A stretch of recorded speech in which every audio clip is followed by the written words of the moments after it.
En este caso tenemos para comentarles el edificio Neptuno 35, es un edificio que está en construcción ya en las últimas terminaciones, con lo cual se puede ir a visitar. Está en la calle Alvarado, entre Sarmiento y Alsina, a solo 200 metros del Shopping Aldrey y a 200 metros del Centro Comercial Güemes. Está construido por la edificadora Fiorentini, que es una garantía en la ciudad, con 80 años de antigüedad en el mismo rubro, con lo cual para nosotros es algo muy importante porque tenemos esa situación, ¿no?, de tranquilidad a la hora de vender. El edificio es de una excelente calidad de construcción, son departamentos de 2 y 3 ambientes muy amplios, incluso hay algunas posibilidades de tener una terraza propia. Los mismos vienen con carpintería de aluminio, con doble vidrio, con ruptura de puente térmico, que a nivel tecnología es lo mejor que existe en el mercado. Cuentan con piso radiante para la calefacción, pisos de porcelanato en living comedor y madera en los dormitorios, con lo cual vale la pena ir a visitar.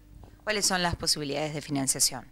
Bueno, en este caso, al estar ya muy avanzado, se acota un poquito, pero es cuestión de juntarnos con el propietario, con el interesado y llegar a un acuerdo. En ese sentido, son gente que siempre se puede conversar. ¿Cómo está en la actualidad el mercado inmobiliario? Bueno, realmente este año hemos sentido un repunte, los créditos hipotecarios vienen todos los meses traccionando hacia arriba el mercado, eso es realmente bueno, por fin, después de muchos años, tenemos mercado, o sea, lo que teníamos antes no era mercado, era una baja todos los años de las compraventas y este año es el primero que realmente notamos que mes a mes vamos mejorando. Cuando uno habla con los colegas, ya todos están teniendo operaciones y eso quiere decir que se está haciendo generalizado, con lo cual creemos que si esto es sostenido para el mercado inmobiliario van a ser unos años muy buenos.